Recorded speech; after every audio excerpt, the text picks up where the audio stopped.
Hello there and welcome to Shuttlebay 4. We watched Season 1 of Star Trek Prodigy. It may be aimed at kids, but Prodigy is often high concept, with hard sci-fi, great animation, an amazing musical score, and lots of references for die-hard Trekkies.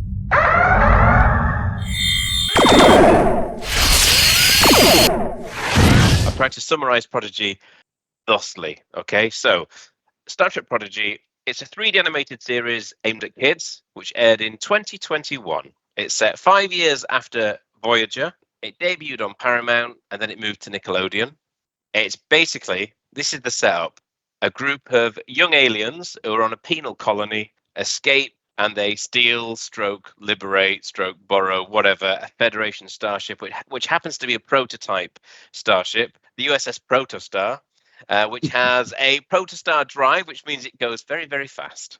And basically, the episodes follow this young crew, along with their holographic helper, Catherine Janeway, who teaches them about the Federation and the ways of the Federation, because they'd never heard of the Federation before. And the 20 episodes cover what they want to do with the ship. Do they want to go to the Federation? It covers little adventures that they have. And that's basically Star Trek Prodigy in a nutshell. After Season 1 ended, Season 2 started work pretty much straight away. But then, Paramount being Paramount, cancelled Star Trek Prodigy. Exactly, they cancelled Prodigy. Even though Season 2 had been pretty much finished, it was just going through a little bit of post-production. They pulled Season 1, and thankfully Netflix came to the rescue. So Season 1 is now on Netflix. Season 2 will be shown on Netflix shortly. It's actually already been shown in France. It started in March, but the rest of the world will get it soon. So pretty soon we'll be able to enjoy Season 2 of Star Trek Prodigy. Do we think it's worthwhile watching Season 2? Well, I guess that's why we're here today, to talk about Season 1 and what we thought of it. So yeah, instead of doing it in turns like we normally do, I thought we'd probably cover aspects of it.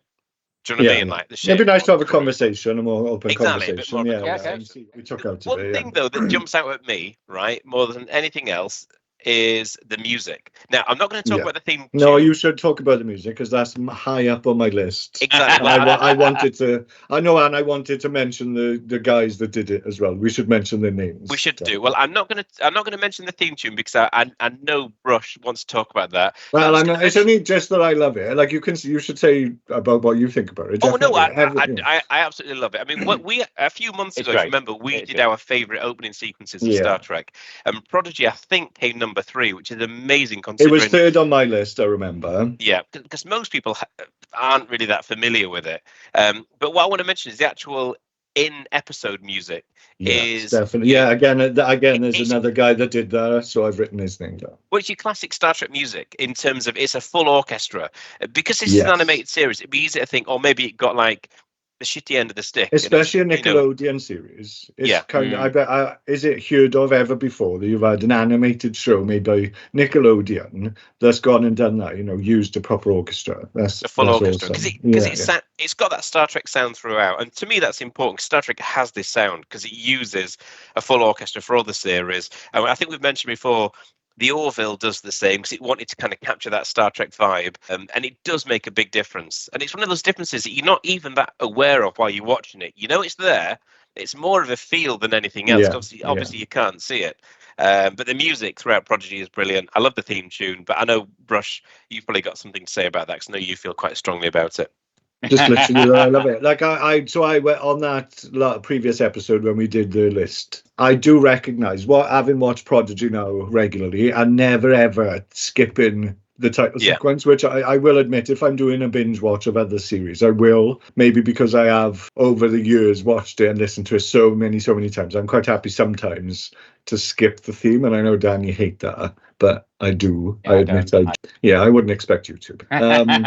No, again, and I do watch it. I do listen to it sometimes. Like, it's weird when I'm doing a big watch through, I'll choose either favorite episodes and I'll go, I'll listen to it now, or like the first episode of a season, I will often do it then. But with this Prodigy, I couldn't skip it. It's just it's one of my favorite parts of an episode, no matter already, you know what I mean?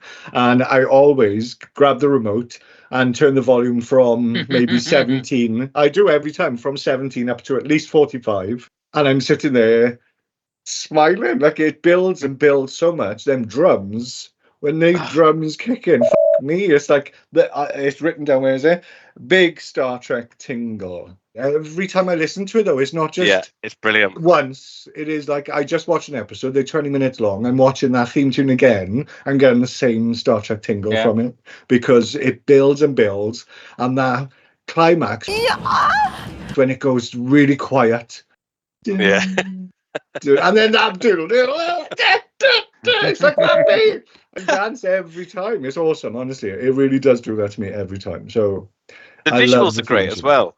The visuals, the visuals are amazing because it goes down like that. It looks like something from Mario Kart. It goes down like that pink stream and it goes up. I absolutely love it. And then when it opens up, though, when you realise what they're flying around is, it Janeway and all that, it kind of really expands on just, a space. What it would normally be is you fly through space in different scenes and stuff like that. And it builds so fucking well because it goes quiet twice before the end one, and it does use different, and it's so clever. It is really, really well done. So I would say, because when I did the previous episode, I was really nostalgic, and I could not put TOS and TNG 1 and 2, I think, because of nostalgia. But having listened to this now so many times, if I did that episode again, I think I would put this top. I really do. Wow. That's how good I think it is. Well, that's big because we've got so many different seasons, so many different series of Star Trek. The opening sequences are iconic, whether it be Enterprise or one of the others. Well, all the other, everything is so good. Deep Space Nine, you know what I mean? Yeah. And they've all got their own different twists to it because Deep Space Nine brings in the trumpets and it's darker. And it's, I don't know, this one, it is aimed at kids. So it is actually, I guess you can see that it's high tempo compared to the others, but it still has full orchestra and it builds and builds so well. Again, I gotta say, them drums, when them fucking drums kick in, I'm just like, I love it.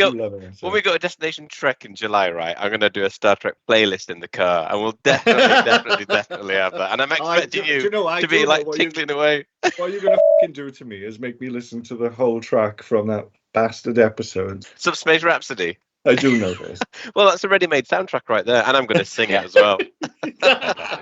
Steve's joined now. Hey up, Steve. Hey. Good evening, everyone. Howdy. Steve, you all right? Yeah, not bad. How's it going? That's going all right. We're just starting our chat about Prodigy. We've not got far into it.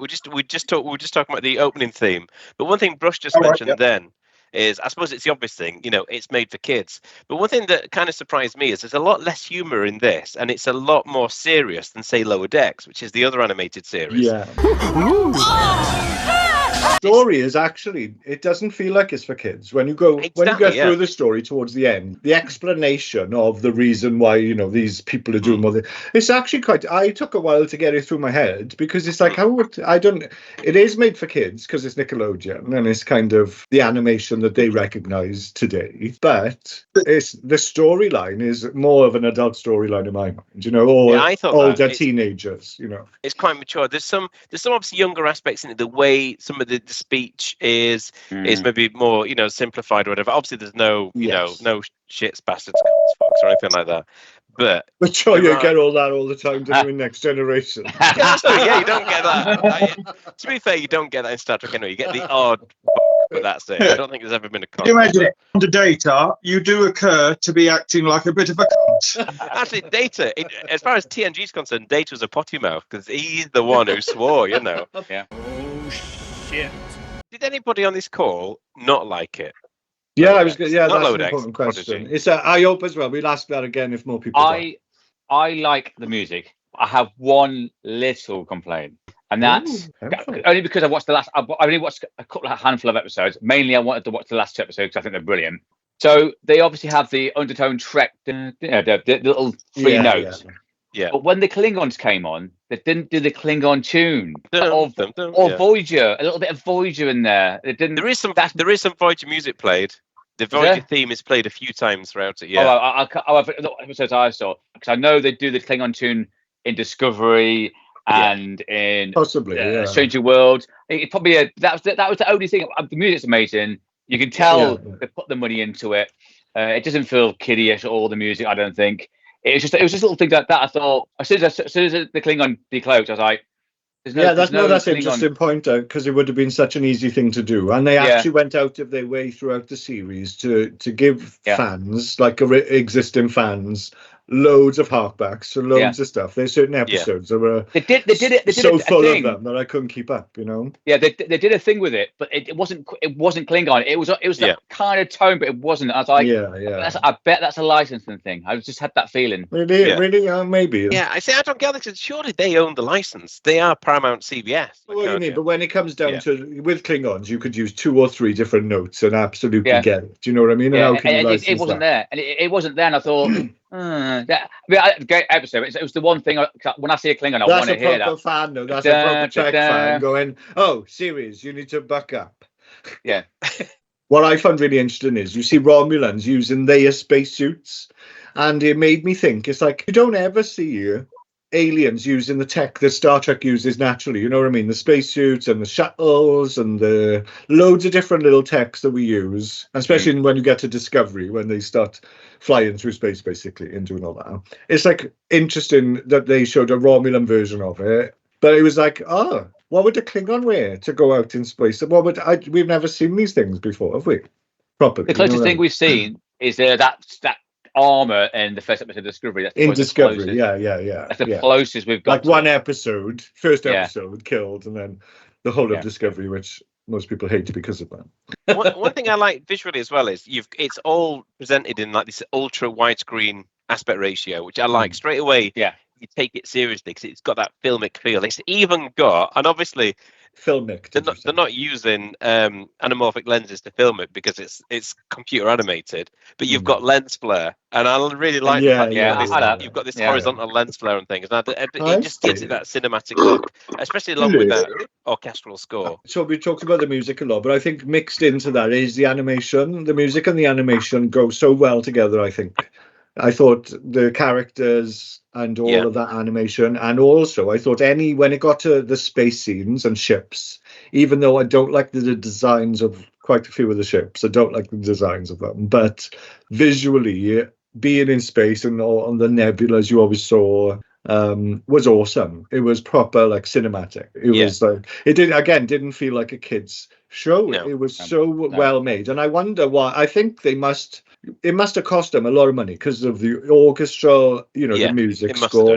That must have been a factor, because I know Paramount went through some change of ownership at the time, didn't they? This top brass were being changed around, and they saw something that was costing them a fortune, and it was supposed to be a kids' show. That's what all they would have seen on the books, Yeah. With no and real they must have thought, are you having a fucking laugh? Is there something wrong with you? But they've done no merchandise. I was trying to find some homage, and I did read up on merchandise, and there was 3 or 4 deals they had that fell through again because of their unsurety, probably of it, being continued or the changes going on in the company. But there was 2 or 3 different companies that have said we had the deal to do it and we were ready and to put it into production, and then they just pulled the plug on it.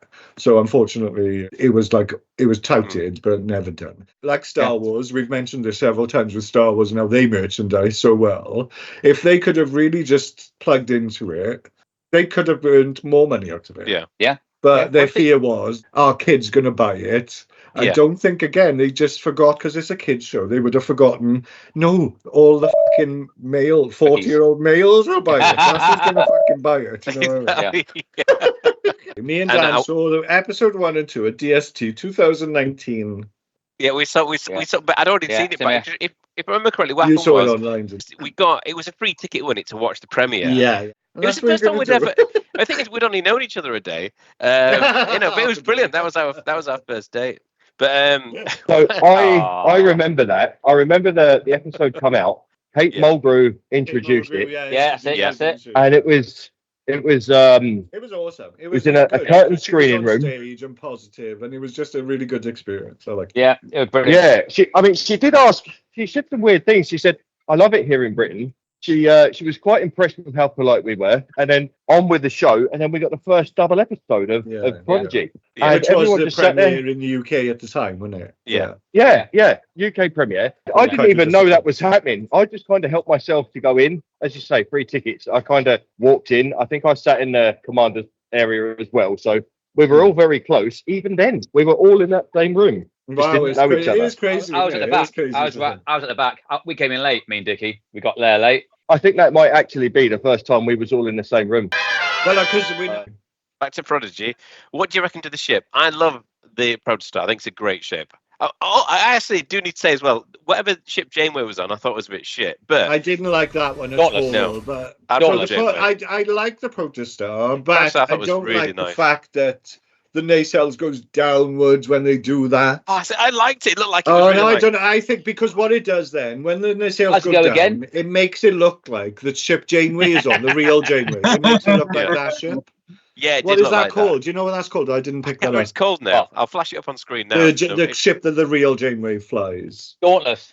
The Dauntless, yeah. Dauntless So is it, when the okay. nacelles on the Protostar go down, it makes it look like the Dauntless, It and the did, yeah. Dauntless is disgustingly horrible. It is. But again, It's a what great I wanted to episode. say, even though I didn't like the design of the ship, I still thought the animation of it, especially in space, was awesome. It was so good. But I do like the Protostar. But there's a bit in the opening scene where it kind of does, like I was saying, it kind of does that. And what they animate it as though it's like going to like an ultra wide angle lens, and so it kind of changes perspective. It kind of and like it's opening up. compresses. The colours are coming out of it. Yeah. Oh yeah, yeah, I that's love it, stunning. honestly. All, But like when they do those with the ship, because they do that a couple of times in the Yeah. opening, and it is always like me. It's awesome. It is like so well made. it is a gorgeous opening. I love it. That many times I've said that in my life. I like the bridge as well. I thought the bridge was really cool. I really liked The it. bridge is really cool. And so wait, so if we were just having a conversation, Bridge has opened up another Star Trek tingle for me. Go on then. There's an episode, so episode 13 it is, and it is your favourite episode, Dan, or one of them, which is called, what was it? All the World's a Stage. All the World's a Stage. Yeah, Is that the that's my one? Yeah, it favourite. I is, love yeah. it. Yeah, It I've is got when special notes when on they it. come on board and they're like, well, we're not used to these controls. And so Janeway goes, okay, computer, make it the TOS. And when they start showing the TOS bridge becoming part of their bridge, Star Trek tingles. Definitely. That was an awesome thing. And it was for fans, basically. It was totally for fans, you know. What episode I liked? You know the one where they all get fragmented and experience time? That's another one I've written down. Oh, I so clever, that love episode. that Episode It's eight, so brilliant clever. Time and Mark. Where That's actually one of my standout episodes as well. Yeah. Kobayashi, because what we're they talking use about, because they use the Enterprise D bridge on that, didn't they? Yes, they do. With The a mixture. varied cast of, you know. Yeah, Odo. It was, and Yeah. also I love the fact that they put up in memory of, or in, whatever they Yeah, used Rennie for was- the three yeah. of the people. It was Odo, Uhura, and It was a beautiful. yeah. It was a lovely. And episode. again, such a homage to fans, and it was like, Yeah, well, massively. is this a kids? It's not really for kids, although the kids can follow it to a point. But I do think a lot of the explanations of certain things that are plot driven would be difficult for kids to have followed. That's all I think. Like they would have got the episode that we're talking about, Kobayashi, because it was a fun episode. But when it came down to the plot development and the storyline, that was quite difficult, I think, for kids. I don't know what type of age frame they were going for, to be honest. It's just the best moments then from Prodigy. I know we're not doing a top 5 or anything like that. In best What moments. about doing like standout episodes and stuff? Standout episode. That, That one there. That one you mentioned, the Kobayashi Maru episode. Chris actually mentioned that in the chat. So when Chris has been watching it but wasn't able to join tonight. When I got to episode 6, it was like, now it's starting. This is like Star Trek, he found up a real link and pull into the series from episode 6 onwards. He said, which is a really good thing to know. Is that, you know. So just to clarify, episode 6, that's the one where I'm terrible with names. Dahl. Is it Dahl does the Kobayashi Maru test. So he wants to basically prove that he is Starfleet material or Starfleet captain material. And he's like, I'm going to ace this test. And he doesn't understand why he keeps failing What does he this get? test. He gets 0.03%. Is he on his first? It's a really low percent to start with. And he starts to get better and better. But you know what he does? It reminds me of the Lower Decks episode where, Boimler does the same thing, doesn't he? Oh, and you're not going to stop this until I finished. And so that's what Dahl's doing. But luckily for us, we get all the old crew involved. And obviously we know it's an unwinnable test, I know Kirk doesn't believe in a no-win scenario, but this is one. I don't believe in the no-win scenario. It is, and it is kind of relentless, the episode, because it's constantly going into it, and there is that mounting pressure as well. It's a unique solution, Captain, and it has a novelty of never been tried. That's it. That's it. So I was actually in this. Sorry to butt in, but as this is the Kobayashi Maru thing is a Kirk thing. Yeah. And I really wanted to hear William Shatner on that one. I really wanted the announcer for the Kobayashi Maru. They probably tried, but they weren't allowed, you know. Or he probably said, "Yeah, give me $1 million." Yeah, exactly. Yeah, he's not dead. I'm sorry, I hate to say that, but he's not dead, and so he can try. Whereas the family might give, you know, as what a do you mean? I hate to say that. Yeah. See, for me, I think it was more touching to have the characters they had because they're not with us anymore. I think that was more beautiful for the rather than having Kirk or the obvious. I just thought it was just having Spark and just. Well, the late Beverly Crusher. Yeah. I'm reading 87 lives, Captain. Shields failing, hull breach imminent. They're running out of time. I like how they used Leonard Nimoy so much and how they slotted him in. It kind of reminds me. You remember I think in Forrest Gump where they had him meeting all the ex-presidents and all of that. Yeah, kind of stuff. John Lennon and all that. Yeah. It was definitely that kind of vibe. Like people that just aren't with us anymore. But I love the way they used Leonard Nimoy so much, and it didn't feel I liked it. Like I didn't mind the fact as well that it was so obvious it was from different episodes. I thought, for me personally, that made it even better. Request permission to come aboard. They could have used AI. They could have used some sort of computer generated. But try and join it up. They didn't. Yeah, but I love the fact it was just what we heard in an episode previously. It was awesome. Yeah. I loved it. Outpost 2 coming into sensor range, Captain. Have a blip on the motion sensor, Captain. Yeah, it wasn't AI. It was really Leonard Nimoy. It was really Nichelle Nichols. And it was really good. I'm getting something on the distress channel. As of now, I'm resigning my commission. The audio quality was really up with Spock's because they were using him more. So he'd talk and all of a sudden his voice would sound different. So it'd go from like a young TOS theory Spock to a film Spock. And it was really obvious. It was really obvious. And it was a little bit jarring, but like Patch said, I didn't mind because I was like, I'm loving the fact they're sampling these voices. And they're kind of not even really like I said, it. It actually added to it for me. I really actually loved the fact that it was obviously different. Yeah. Because it was for us. It was that episode was for fans. You know what I mean? It wasn't really for kids. And it sounds tough, but I appreciate how difficult it is to scrub through a shit ton of stuff to try and find, try and piece it together. So I was like, someone spent hours getting all that, you know. But trying to figure out how they can have a conversation, I can get these clips, and you know. But I really like that. Live long and prosper. One thing I really liked about that scene as well is where Dal high fives the Vulcan salute because it's something he's never seen before. Classic characters in there, and it's just a mishmash as well. You know, you've got Beverly Crusher, you've got Odo, you've got Spock, Uhura, and we end up with Scotty as well at one stage, don't we? That's right. Exactly. Yeah. But one thing I thought was interesting when they bring Scotty in, it's not like TOS TV series. Yeah, I noticed that. Yeah, it's kind of like relics onwards, Scotty. Film Scotty. You know, it's old chunky Scotty. But I did like that. And I also noted that was a definite standard episode, and I think everybody would say the same. Is when you watch it as a new. Like we're Star Trek fans, you're going to watch it if you're a Star Trek fan. I will say, like we haven't said here, but the first 2 episodes really feel Star Wars. Yes. They really do, and I know that's felt by a lot of people because it felt Star Wars-y. Yeah. And then they got on the ship, which made a big difference to us because Janeway was there. And then they started to learn their little ways going. But when it gets to episode 6, for us fans, it just becomes, now we can relate to this a lot better than we have before. Yeah. Do you think they were having a little bit of a fuck about with us by making the first bit look a little bit Star Wars-y? I don't know. It's hard not to, though. Go on. I think we just associate the animation style with like the Star Wars series. The truth is, Star Wars don't own that style. We just associate it with that, and there was nothing really Star Trek about the first 2 episodes. There was no Federation. There was nothing Star Trekky about it, apart from obviously the music or whatever in the background. So what made it Star Wars for you?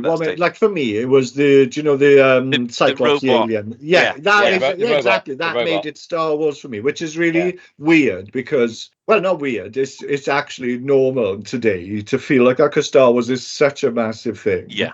Also, that kind of nepotism you get in Star Wars, the fact that it was father-daughter. That exactly. It gets overused in Star Wars. It was dad-daughter and a protector, and that just felt real Star Wars. Yeah. Well, I tried to make notice of when this was starting to feel more like Star Trek, and I think episode 3 there was a bit in it where I can't remember. Is it Rock Talk? Rock. My favourite character. I love Rockstock, by the way. Oh, God. So we'll have to do that later. We'll talk about the characters, yeah. But there's a bit where they've got the prisoner, which is, again, I'm crap with names, but you know what I mean. The overseer's daughter. Which, by the way, I've just referred to as the overseer's daughter, which is bizarre because in Fallout, the TV series, the actress who plays her also plays, the main woman in the that. Actress who plays Gwyn is the same actress. Yes. Oh, is it? Yeah, same actress. Yeah, but my! But she's obviously their prisoner. She's in prison, and Rockstock comes in, and Rockstock says to her, "Why didn't you stop them?" Talking about the oppressors, and it's really quite heartbreaking. Why didn't you stop them? So it's really hard. You've got this person who's been basically abused by the regime that she kind of represents. But what makes it Star Trek to me is, what does Rockstock do? She forgives her, yeah. No, she brings her a meal. She brings her, and I'm like, she occupies that moral high ground, and straight away she's showing those Starfleet values. This not really knowing that it's Starfleet. It just shows that she fits in. But in episode 4 as well, I've got a note I've got here. I put, by episode 4, they're starting to believe they're starting to behave like Federation Starfleet, because they're starting to explore an unknown planet, and they kind of have this no man left behind policy. Well, by the end of episode 4, that's where they start to feel like a solid crew. I agree. So, but episode 4 isn't that the one? Because it's a kind of that's a the murder planet, I think. So yeah, but they all go off separately. So actually, haven't stuck together or anything. But by the end of it, I've learned, we've got to be here for each other. And it's stronger together. Janeway as well is strong in the episode to bring that influence into the crew, I think, as well. Janeway is actually great in this, and we'll talk about characters later. But she's super. She is good. She's knowing. Like so she doesn't tell them maternal. She's so maternal. And what's the other thing I wrote? I really like her. She's like a life coach. Whereas the actual Janeway, this Admiral Janeway, is like Janeway in Voyager. She's proper kick-ass, savage almost, like with the Romulan neutral zone. She's like fire, and there's advisors around her, number 1 or whatever, saying, "Oh, we probably shouldn't do that." I think he resigns his post. I can't remember, but what's really stand out for me for Prodigy is they like to use obscure characters. So, for instance, I know some of you are going to hate this, but I love O'Connor. When they bring in the first episode, they've got Kazon. Oh yeah, but did you notice? I wrote this down. Kazon have got curly hair now. They haven't got brick hair. I love that. They've got curly hair. I don't know what episode it is. They have the Zindi. I was like, oh my god, I know. Yes, I remember. I actually thought that was really clever because we've not seen them since. No, we don't. You don't, and that's the thing. Yeah. That's why I like it. And then obviously you've got Admiral. I forgot his name from Jellicoe. So you've got all these. That's another Trek single for me. When I saw Jellicoe, it was like, oh, Trek. Definitely Zindi. The Zindi for me. When I saw them, I was like, wow. Do you know what? I had a Trek tingle on your behalf, but I did actually think of you and thought, he's going to love because even though they are Marmite aliens, but it'd be nice to see these other aliens, even like from Insurrection in other series, where you just see these aliens again now and then, rather than just stand alone. We never see them. Remans, you're right. Yeah. Remans, we got a little glimpse of them in Enterprise, but we don't see them again. Again, for the kids, it meant nothing. That again was for the fans, wasn't it? So it was well thought out. It was a really well thought out series. But I'm still waiting for another Jem'Hadar at some point. We haven't seen them since DS9.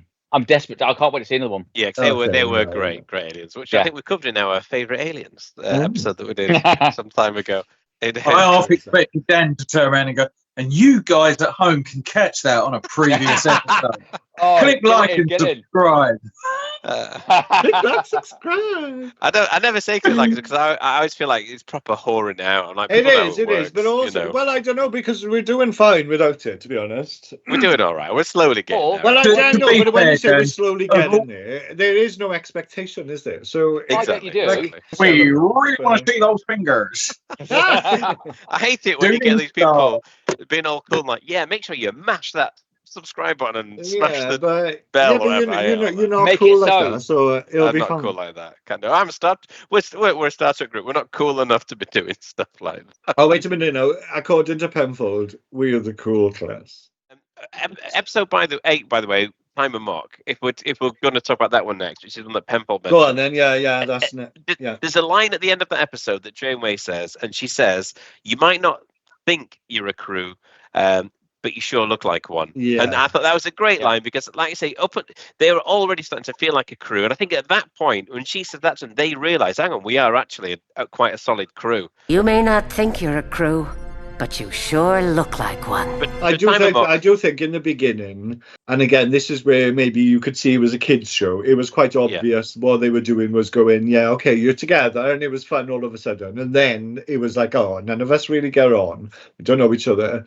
And it was important, even from the perspective of storyline, but it was more obvious. Well, maybe we aren't a crew. But then they did start to bring them together. They basically, it was really important to the episode, wasn't it? It was like, you've all got your thing to do, and you're all convinced that none of you can do this. We aren't Starfleet. We aren't a crew.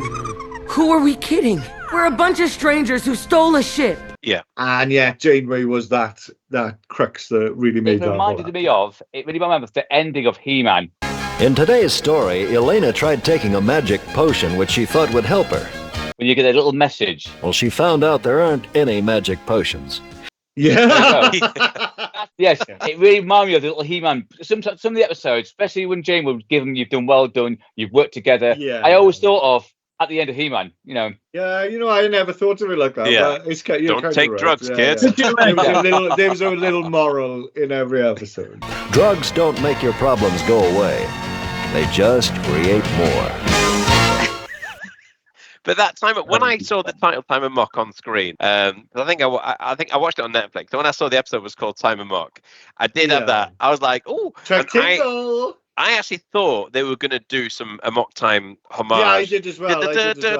But those weapons did appear in. I think it was Kobayashi Maru. But there's one where on the holodeck. No, it's one where they're on the holodeck, and I can't remember now. But those weapons do appear anyway in the series. Right, I can't remember exactly where, but I do remember them appearing. So again, it's more throwback. They really, really thought about it all because that was a throwback for fans. Time and Mock. Great episode. What I wanted to say was, the important thing I got, and when I watched it, I felt really, really, it was so heartfelt. Like I really got it, the message. It was Rock Talk and her poor journey that she had to go through. And it was only being able to, it's a 20-minute episode and everyone has to have their bit. So it was really just a few lines that they tried to really explain it.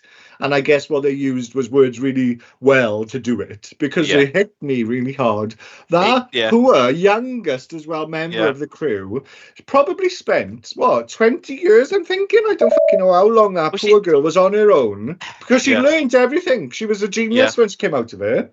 So it was like only able to be done in very short time span, and yet really hit me. And the second time I watched it, it hit me even more. Actually, it was like, oh my god, that poor character. I'm glad you said that because at first I was thinking, is it like the paternal instinct in me? When you've got kids and like you see because she does represent that because I haven't got that, so not that because she does represent the youngest there because she talks like a child. She is the youngest, you can tell, and they kind of. She's got the enthusiasm of like a toddler, right? Where are you? But there's the enthusiasm. That's another. I've got character things written down, and enthusiasm and eagerness she brings to the characters also. It is brilliant. Well, when she's talking to, I think it's to Janeway.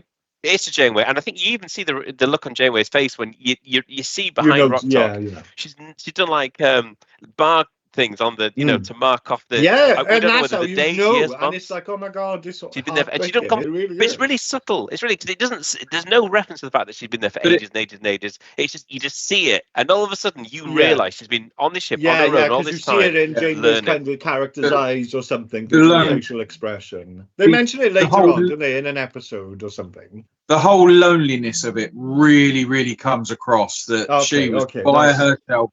And then when she sees all the crew again, and they're all over her, and like it is beautiful. I love that. It's such a heartwarming episode that was, and it wasn't just heartwarming. No, her story was and really hit me. But the rest of it was a super fun, like interesting episode and how they're trying to help each other. And I think that episode was where Janeway's been in it and you could see what she was doing. She was a kind of life coach, but this episode really showed, okay, this is what she's good here for, and she bonded with the crew really, really well in that episode. I would say there's a bit of a film called Moon where there's this guy.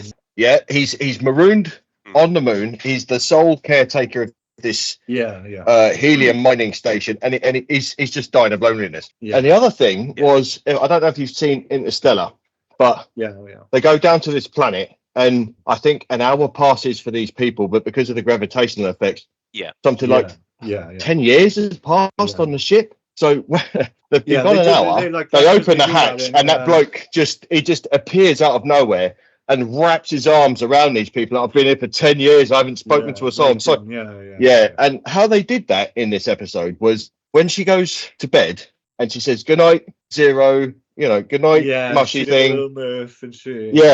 Murph, that's it. Good night, Zero. Good night, Murph. Good night, everybody. And it's just empty beds, but she still says good night. Good night, Bun. Good night, Murph. Good night, Dinkum. Good night, Zero. Good night, Dal. It's so touching. It's like it's really touching. Heartbreaking, actually. It's really. Do you know what? If I'd had a few drinks and watched that, I think I would cry because it is really touching. It is a really touching episode. We don't get that kind of thing in Star Trek very much. We don't get that kind of. Oh, Steve, delicious. Steve's reaction was brilliant then. Cry. I think they did so cleverly was it. So this episode, Time of Mock, have we all seen it? We know how there was so much going on in it, and yet all of us kind of have appreciated the tiny little story they were able to devote to the Rock Talk character, because it was small, but it was done, like you said, Dan, so well. It was just you saw something in the background and immediately got what it meant. All you have to do is give you a visual rather than even words sometimes. Yes. The golden rule of filmmaking, right, is show, don't tell. So you don't, if you've got to have exposition, and there is a lot of exposition in this, but it's done in a really good way. It's genuine. Like at the beginning, explain what the Federation was. I thought it was really good. I love that. I haven't mentioned that, but in this episode, it is showed. It's little moments that are shown, not explained, and I don't know whether it takes someone more mature to understand it. But I actually think it's way more mature than we give them credit for when they're watching stuff. I think that maybe would pick up on that. But the actual core concept of this episode is actually a really good piece of hard sci-fi. It's the fact that this event's happened, they're all experiencing time in different like dilations. For some it's a few minutes, for some it's we don't know whether it's months or years or what. And I thought it was brilliant how they're all existing within the same time frame, but they're all experiencing it differently. And it's the sort of thing that Red Dwarf has done, right? Because Red Dwarf has been taking hard sci-fi, really good, solid sci-fi concepts, and kind of turning it into comedy. and in this way, it was because the way they describe it, they show this way. When it, and actually, how it was just fast flow. Exactly. So the oscillation or whatever, and it's just, and I'm thinking that's actually a really complex piece of storytelling, a really complex piece of science or narrative, whatever, that you would expect in like Spock to explain in an episode of TOS, and this is in a kids' TV episode. It's such brilliant storytelling, it really is. And whoever's involved with the storytelling of this, I really hope they get some writing in some other Star Trek series, because they get Star Trek, in terms of the fact that it's character based and it's science based. Those are the two things that I really love. I can't talk for everybody, but for me personally, seeing that in an episode where it was character focused but with some really good sci-fi, it honestly blew me away, that episode. And it's my second favorite episode. Okay. Cool. I'm sure we'll get to my favourite one. No, I'll let someone else talk about an episode now, because you might get to my favourite one anyway. I'm not sure where we were going. The conversation, it's just a conversation, like we said. Like we were just having a conversation about it. So. I can only remember the Casimiro and the last two episodes. I've not watched them all. They're the standout ones for me. I mean, the final, I think, was very good. You got all the other ships involved. You see Sovereign class. So I haven't got to the last few episodes. I'm on. You know what it is. You've seen it. Well, I have seen it before, but I can't remember. If I'm honest, I really can't remember. I do know where it leads, and it's a mystery.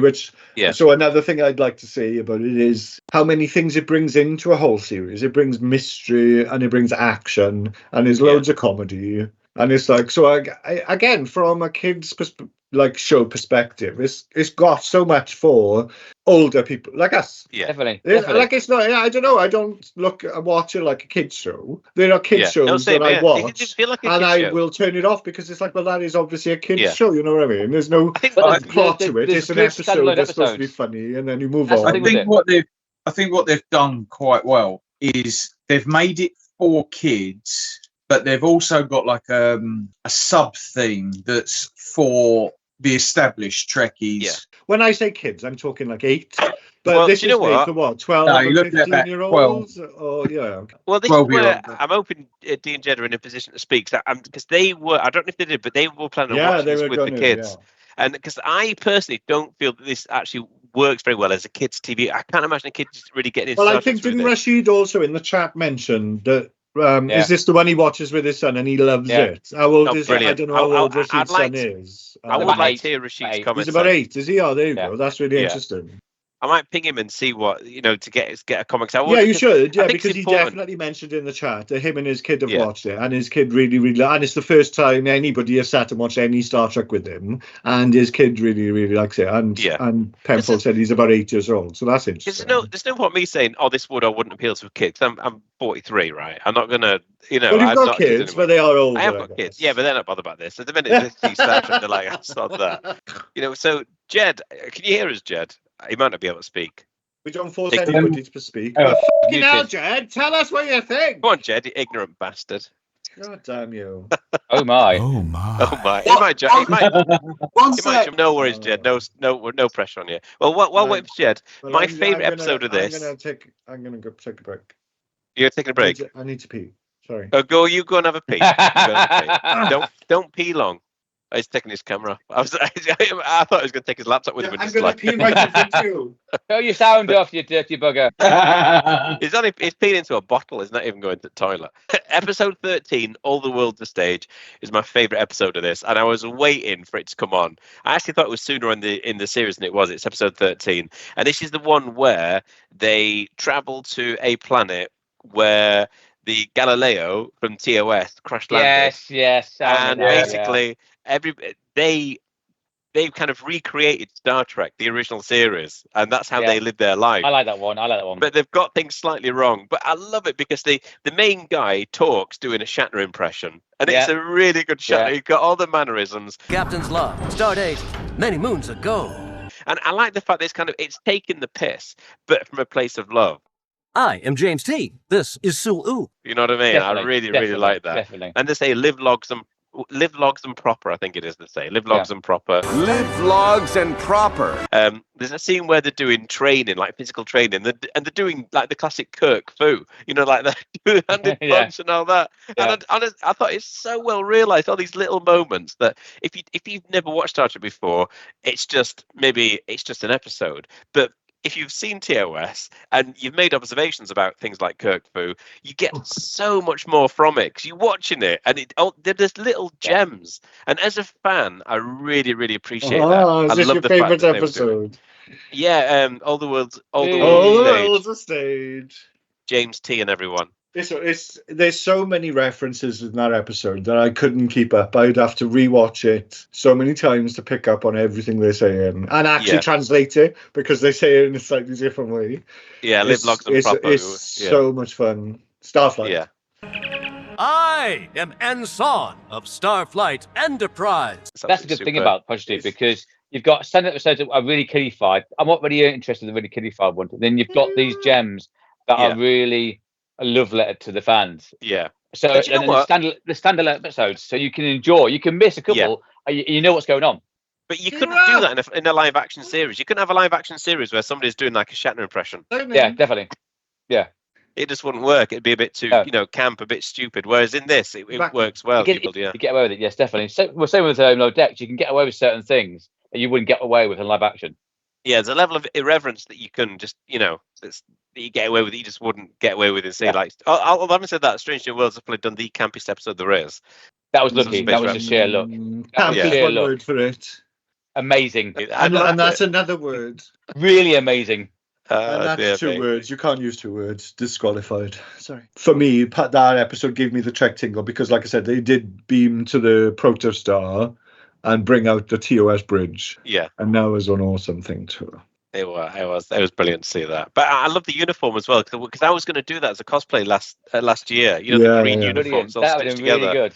But I actually, do you know what? It cost me a fortune. And I was going to buy like this green jumper and do it. But I thought, no, I bought these white long sleeve like t-shirts. I remember. You're such a dick. Because what I would have done was buy a green t-shirt. No, honest to God, the stuff I would have bought a green t-shirt and just drawn on the fucking line. I should have done. I bought these white ones and I dyed them. but they died wrong. Sorry, shut up. He died something. He went all wrong. I dyed it green. His hands were green when he met My me. hands were green, yeah. I dyed it. It went wrong, so I bought some more dye and dyed it again. And I realised, I thought, do you know what? I spent about 35 quid on these 2 T-shirts and this dye. I could have just bought a fucking green jumper. I could have bought 2. Has anyone else got any favourite episodes or any standout moments? So I've got standout episodes. Anyone else? Jed. Go on. Somebody a minute else. ago, Jed, before you joined, I was just saying I'm desperate for Jed to join because you were saying you were going to watch it with the kids and everything, and so we might get a fresh perspective. She watched a lot. Oh, wait, Kira, did they force you to watch it? Did we force you to watch it? Not really. No? You just said that's amazing. Did you want to tell us what you thought? It's not. It's more like for my age audience. How old are you? What do you mean? How old? Are you asking your dad how old you are? You just turned 15. Like teenage, Okay, yeah. Got to understanding of it before you go into it, at least. That one, All Life's a Stage. She said it reminded her of Galaxy Quest. Yeah. Oh, yeah. I can see that. Yeah. All the aliens were basically, live logs and proper. I can't do that with the wrong finger. Maybe I can with that one. No, I can't. Oh, maybe I can do that. No, I can't do that. Well, see, I fell asleep during which ones? 18 and 19. 18 halfway through 19. Oh, right. Right at the end. Dean, you missed 3, didn't you? You missed the Borg one. Yeah. You didn't Episode miss 12. The one. You missed the first 2. No, she watched the first 2. We've seen the I've already seen the first 2. Wait a minute. So the only person that got to the end of the series was Kira. Yeah. And Will was there Friday night, and he watched the first 5, and he really got into it. Will, he just turned 13. He thought it was a bit Star Warsy to begin with. Yeah. We all did. No, we've all said the same thing. The first 2 episodes, especially.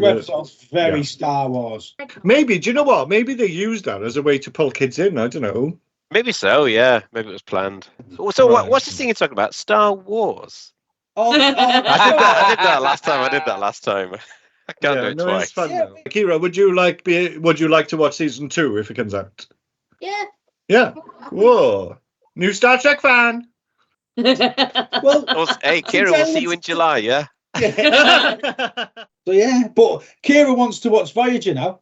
Oh, brilliant, yeah. Because she wants to know who Janeway is. Stand down who Janeway to call. See, that is actually really interesting. The fact, because Janeway is in this series, it's like, there's another series with Janeway in. Yeah. I must admit, I did think when this first came out, how is it? What's the next logical step for kids? And obviously, it is, Voyager. This almost feels like a Voyager side quest in some ways, It's like Voyager. Voyager's ended, and obviously there's Admiral J, but you've got Chakotay in there as well. So if you now watch Voyager, you're going to kind of enjoy it from that fact. Yeah. EMH as well, obviously, is in season 2, isn't he? Or rather, Bob. We don't know who he plays, but Bob Picardo's in it. So that's another Voyager link. Yeah. But that's it, isn't it? Well done. No, well done for watching it because your parents didn't. Well, we did. Yeah, well done, we did. I enjoyed some of them. You fell asleep. When the Borg assimilate the different species, 0. Yeah. When you see them, they're always humans with robots bits stick on them. Whereas in the cartoon, you saw Prodigy, you saw a beast with a big feck off horn in the middle of its head. The Borg has just assimilated a unicorn. Yeah, but what I'm saying is, if they're supposed to assimilate and add your distinct characteristics to themselves. Everyone looks like a fucking human. Yeah, with not a robotic eye. I think it was in Voyager. You actually saw a Klingon with ridges. Yeah, that was it. You're doing the First Contact film. First Contact film, you see a Bellolian, a Klingon. Yeah, and I think you also see a Vulcan. Well, that's it. So I thought that was good. But it was good. Yeah, Temple earned some Star Trek points then. Star Trek points to Temple. Actually, there's Cardassian. There's Cardassian as well. Jed's mentioned the Borg there because I've got a similar-ish comment. I actually thought that was one of the weaker episodes. That was episode 12. Yeah, I did as well. I did, yeah. But I thought that the Borg cube looked amazing. I think it's probably the best depiction of the Borg I've seen, actually. Even better than First Contact. Big visual-wise, because... It explains something that's really obvious but doesn't really get mentioned, where they do like a scan of the Borg cube, and they say that they can see that all the systems are functional, but the Borg are sleeping. And before, it's always seemed a bit odd that you can board a Borg cube and walk around, and you're not seen as a threat. Well, clearly you've boarded the cube. Whereas at least having that reference to the fact that they're all sleeping, you realise that why would they all be awake when there's no need for them to be, when everything's automated? Yeah. And I did like that reference. So although I know it is obvious that they obviously are asleep, but it was good that they actually made that reference. The systems are all functioning, the cube is functioning, but the Borg are all in hibernation. Again, that might be, it's a kids series, and so that sleep I is suppose, a very simple that maybe explains explanation. it. One thing you get in that episode as well, and I thought a brush as well, is the doctor in that episode. Shut up! Did somebody say that? Is a gruff doctor. Really gruff. You know, like no, what I mean is like Dr. Tana in Lower Decks, and like shut up and lie down. Which they go for that. They tend to go for that gruff doctor thing, don't they? I think it comes from McCoy, and you get it with Pulaski and Dr. Tana. But you get that in this. It's that and I thought that was a nice nod to the kind of that Star Trek trope of a gruff doctor. Oh, sure. Let me just wake him up. Except I don't know his neurological system functions, let alone what species he is. Why would that remind you of me? Because you like Dr. Tana and Pulaski. You're rough. And, You're really rough. Because you're really rough, yeah. He said gruff people, not rough. Brush. Basically, Brush, you're the Pulaski of Shuttlebay 4. That's what he's saying. Well, do you know what? You can laugh, like Pulaski, but I'm fucking proud. Do you know what? In fairness, it's better than being the Crush Shuttlebay 4, isn't it? Yeah. I'm not, well, no, I would fuck a ghost. No, sorry. I've got a John Joe related reference. But the guy goes through like water. Oh, John Joe. Yeah. Oh, that's a do you know when we were talking about weapons? John Joe said he likes that sword thing. Well, in this one, they have like a lightsaber version of it. Yeah. It's in episode 16. I just saw me know episode 16, and I saw that and I thought, do you know what? If we were having a chat, in terms of favorite handheld weapons, that would probably win for me because Star Trek's got way better tech than Star Wars, but Star Wars will always have the coolest because it's got the lightsaber, and nothing beats a lightsaber when it comes to cool tech. But we had our equivalent of a lightsaber in Star Trek in that episode, and that's another trope. Star Wars has got like everyone thinks anything that's got that kind of image, Star Wars. But it's like, well, it's just a trope. It's a sci-fi kind of, if you wanted to use a handheld swordy kind of weapon and it's futuristic, this is what it's going to look like, isn't it? Yeah. Prodigy could have been a real high fantasy kids show. Do you know what I mean? Using mind powers and mind melds and all of that kind of stuff and time crystals. It is quite heavy on the science, I think, particularly time amok. And, what's that? It's a tachyon storm. And they're not afraid to introduce some of the techno battles. Phrasing, isn't it? It's just phrases, isn't it? So but it's the kind of phrases that spark real imagination. It's not magic. What is that? It is introducing physics and science where some other, I won't name them, but some other franchises just call it magic. This is introducing actual real science and physics. It's cutting edge. You know what? This is what Star Trek has done. When you listen to fans, it's like, oh, I became a doctor because of McCoy or blah blah. I became a scientist. John Joe because of Stark, and myself. Blah, blah, blah. I think we're heavy into engineering because of Star Trek. Really, we've got that methodical, inquisitive mind because of Star Trek, and it happened like years apart. And this series carries, and that's an important legacy for Star Trek, I think, to have that kind of implantation of science from a very young age and capturing young minds. And this really nails it over and over. Time dilation, gravitational pull and time, and how that works. Warp bubbles. They talk about warp bubbles. Like they even merged warp bubbles at one stage. And I'm thinking, this is real. Like this is like hard Star Trek. And it is hard science. It's not soft science. I mean, it is soft science because they've all got gravity. Again, I'm an adult watching it, and it's interesting. And I wasn't. I will admit, I'm not the kid that would have watched something like this. I did watch Star Trek as a kid-ish teenager. But I wasn't inspired to be a scientist. But I know that a lot of people were. So I love that you pointed out that this will appeal to those, interested minds. and it has that appeal to a wider science. And it will point them in the right direction as well. It will point them in the direction of asking serious questions. What is a tachyon? What is I like that. What is time dilation? What is this? What is that? Between Star Trek and Star Wars. You could do Star Trek. You could join the military. You could be an engineer. You could be a doctor. You could be a part of that legacy. With Star Wars, you can't be a Jedi. In Star Trek, you could live it in a way where Star Wars you can't. You can't be a Jedi. Yeah, you're right. Yeah, you can build towards a Star Trek future, Star Trek type future. Yeah, absolutely. You know what I mean? Which I think within all of us, in however which way we do it, we all do. I think it's the only positive future I've ever really seen. That's been throughout my life, for instance. It has been throughout my life. This has been an influence that is showing a positive outcome for humanity. It is real. Nothing else does that. Nothing else. No, it does it in a real way. Prodigy really does meet those ideas, those concepts. Growing up, getting along with people, communicating effectively, family situations. It touches on friendships. Yeah, exactly. From really disparate people who, first of all, couldn't communicate with each other. Rush, one of the things you mentioned a minute ago, and I think it's actually one of the biggest things that happen in this series, actually, well, you talk about the whole moral complexity of it. It's really dark to start with, because you've got these people who are living on a penal colony, right? They're basically living on a labor camp, and they're treated like shit. But the way that they are controlled is they are not allowed to communicate with each other, because, like you say, they're all from different cultures, they all speak different languages, and they're unable to communicate with each other. And that is something we've never experienced on Star Trek before. The minute that they are able to communicate with each other, when the universal translator is brought to them and they're able to communicate, that's a point that they're able to get together. And I think Patches will probably appreciate this. They kind of unionize. It's the kind of, stronger together. All of a sudden, so you haven't been able to communicate with anybody all the time here, and then you can. How fucking liberating is that all of a sudden? I understand you. And I understand you.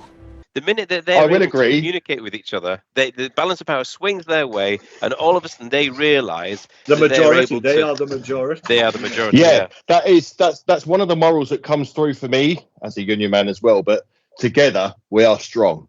Yeah, we know how. Voice, good for us, bad for you. They couldn't communicate before, and as soon as they could, they realised they were stronger. But that was the main thing, that it wasn't the fact that somebody came in with a ship and destroyed stuff, and that liberated the prisoners. What liberated them was being able to communicate with each other. And the minute you had, and I mentioned a minute ago, but you had those two blokes who worked together. They were lovers, and they'd never been able to speak to each other. And they didn't realise that they felt that way. And I thought that was a magic moment. Also, you can imagine they've been stood next to each other doing this ship job for how many years?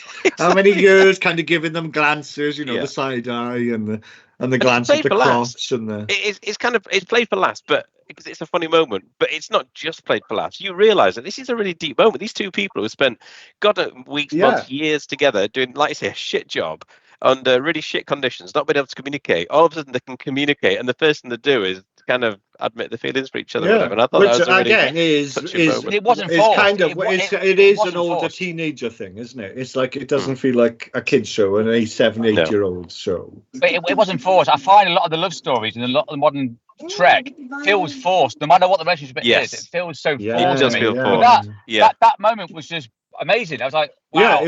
After so many years, it's nice to finally talk. It was just a subtle line, and it was used. That's why, honestly, the writing and production of all of this show was top notch. It was actually so much better than I think people appreciate. No, I completely agree.